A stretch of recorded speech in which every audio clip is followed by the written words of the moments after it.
Good morning. This is Cecil and Blues. Thank you for joining me for another Final Fantasy XIV video.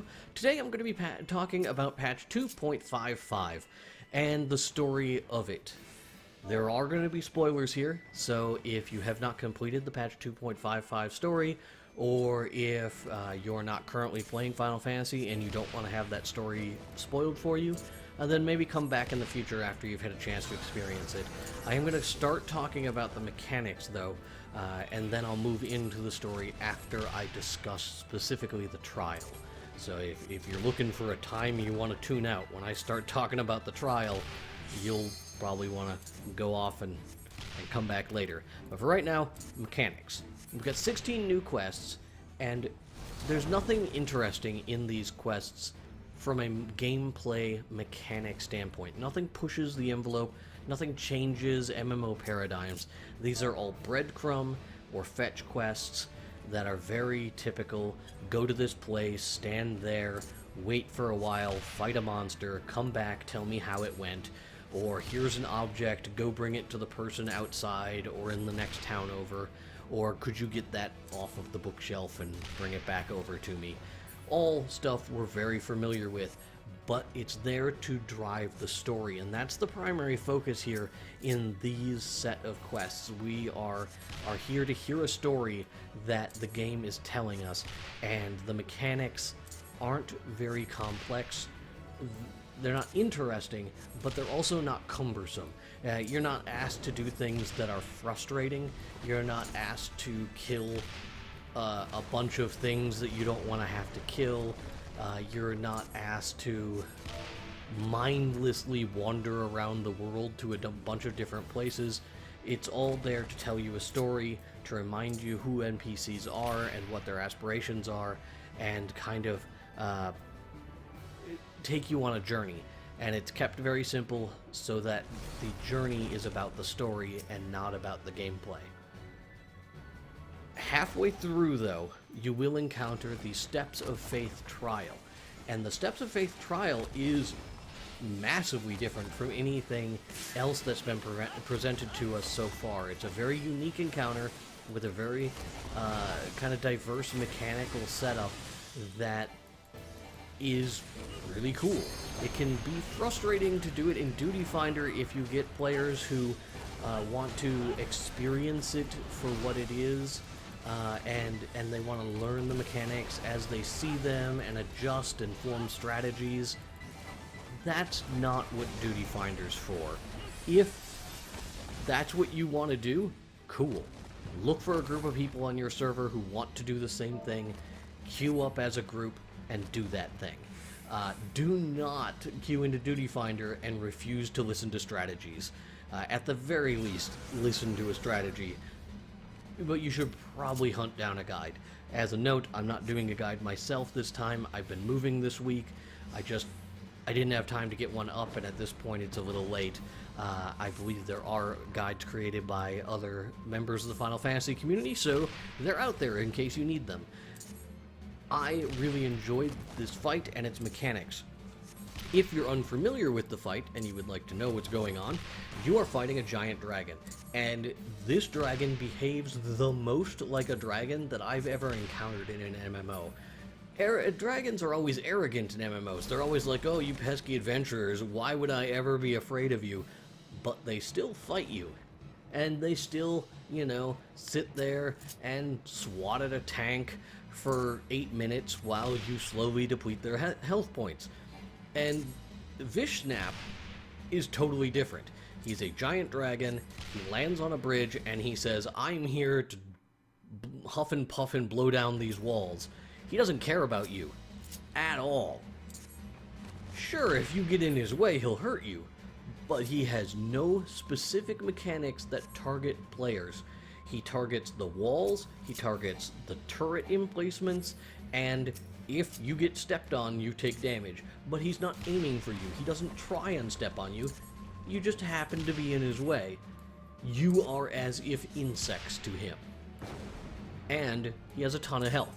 So it's not really possible to kill him through conventional means. It is possible, and maybe there's people out there who want to ignore mechanics and prove as kind of a badge of honor that they can actually DPS the dragon down. Great, fine, do that. But I think these mechanics make this fight interesting. You've got these turrets that you have to operate, you've got these spears you have to fire, and you have all these ads to deal with, and combining all of these elements together to get a functional strategy is really neat, and it's different from other encounters. So, bravo to the encounter design team for this trial. It was very well done. It tells a story through its gameplay, and that is exactly what you want. Now, we've moved on past the trial here. I'm going to talk about the story. So this is where the spoilers start, so if you haven't, I'm giving you the opportunity. This is when you run. This is when you get out. You should have got out at the beginning, frankly. But now, if you haven't seen this stuff, here's your chance to run. I think they're gone. The story is really good. I was really satisfied with the way everything played out for a lot of reasons. Let's talk about the cutscenes themselves. Like from a technical standpoint, there are like 2.5 hours of cutscenes presented here, and they are well animated, they are well scripted, and they are well voice acted. Much better than what we saw kind of in the beginning of 2.0. I found the English voice acting to be really stilted at the beginning, but it's gotten a lot better. These actors have kind of really sunk into their characters, so I'm happy with that. I did notice that there seemed to be some divergence between the Japanese voice script and the English script, and I'm not really a fan of that. I wish that they would keep it a unified script at the very least, translate it, but I understand that some ideas don't really culturally make sense in every culture, so I will remain hopeful that the localization teams are doing what needs to be done. It is slightly frustrating, though, that when you switch it to Japanese voice acting, that you still get the English subtitles. You don't get translated subtitles. You just get the voice-acted English subtitles. So I feel that if you're gonna let us listen to the Japanese voice acting, you should give us the direct translations of that. But that's a small thing. The plot itself has been coming to a head, and it's been telegraphed pretty effectively through the rest of the story, but it still had a lot of great moments in it, and it went in a way that I didn't actually expect. So we meet up with Ishgard, and they ask us to defend them, and when we try and kind of posture and stonewall them the same way they stonewalled us, they say, hey, if you don't help us, the Empire could take our lands after the dragons kill us all, and then what are you gonna do? And we kind of tried that on them when we said the Empire, if they get past us, they're gonna come to you next. And they said, yeah, we'll take that chance. We, on the other hand, do not take that chance. We say we have to help because we can't risk the dragons winning this fight. So we go as a liaison to all the city-states as the Scions to say, hey, let's come together and help these guys. And the city-states kind of tell us to piss off. The city-states have been, and this is the story of 2.0, the city-states don't trust each other, and they don't want to send forces to help the Scions deal with real threats, because if they do, then it leaves their cities in a weakened state, and the other city-states could take advantage of that. So they send a small mercenary force to assist us, and it's like the minimalist of commitments from the city-states. We win the fight because, I mean, you gotta get through the rest of the story anyway, right? So when we finish that fight, the city-states They take responsibility. They want congratulations for that. They hold a big banquet in the honor of the champions. They invite the Scions there and say that, hey, the Scions really, made this happen. But they take responsibility for things they didn't do. They want to be congratulated for committing forces that they really didn't commit. And in that celebration is the moment that the true betrayal happens. This is something that's happening in the forums and out in the world. People spoil this moment specifically of the story, and that is that the Sultana is murdered. She is poisoned, and that didn't come as a surprise to me. I've been expecting that since I came back to the game. It's so well telegraphed that the merchants hate her and want her taken care of, and the fact that she gets assassinated is no surprise. What was a surprise was that you're framed for it and that your Crystal Braves were the ones orchestrating it. That I didn't expect. And you get framed for it, and they say, oh yeah, he's a murderer, which is obviously BS, and anyone who knows the Warrior of Light knows we're not going to do that, and knows we're being set up. Raubahn in particular, and this was the second thing that surprised me. Raubahn just kills a man in cold blood who's gloating over the death of the Sultana.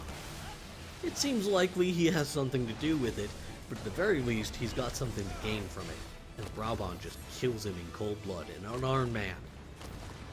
That was a hell of a surprise. Furthermore, he goes to kill the second guy, and these are the two merchants that have been messing with us for quite some time. And it also didn't surprise me, as revealed in the end credits, after the end credits, that it was the second merchant who has been funding the Crystal Braves, and that the handmaiden of the Sultana was in his employ, and that she was the one who assassinated. That, again, didn't come as a surprise to me, because who else could have poisoned her? I mean, she was the one who poured the wine. So, that didn't surprise me. Raubahn losing his arm, and the disassembling of the Scions. They've been discredited, and moreover, many of them may be dead. Raubahn has been seriously injured. He's missing an arm. He's in prison. They never show us what happened to Minfilia or any of the other Scions. They never come back to him. The only person we see in a post-credits sequence is Urianger, and that's because he wasn't there. And he's meeting with the Ascians. Does that mean that his loyalties are going to switch? We're going to have to wait until the next story to find out. And this is a really good storytelling mechanic. They have taken a hero who has built up a power base and a reputation, and they have taken it away from us. And the hero, who we are, the player character, is kind of weak, right? We just kind of do what everyone tells us to do, and we kind of take everything on faith, and the only time we doubt anyone is when the Echo tells us that we're being lied to. And it was fun to be going through this story as a player and going, holy crap, the Crystal Braves are going to betray us. There is going to be some consequences here. And know that the player character has no idea. Because without our Echo power, we are the most gullible, idiotic, bumbling hero I have ever seen. And maybe this will strengthen us and allow us to have more character in the expansion. But I think instead we will continue to rely on the NPCs that are our allies. People like Cid and the Scions, and they're going to be our strength. And we've had a lot of that eroded. Our reputation as the Warrior of Light has been destroyed. We are being accused of the murderer of the Sultana. We have assassinated the Sultana, and our reputation in the southern lands has been destroyed. We have retreated to the north, and our new adventure will begin later on this year as we go through the expansion content, and that whole patch cycle will evolve and probably develop in ways that we can't even predict right now. But for right now, I think it's very powerful storytelling that we've had all of our strength taken away from us. We are essentially back in square one. We are a very powerful warrior. We are a very adept adventurer. But we don't have the trust and aid of the populace, and we no longer have our power structure.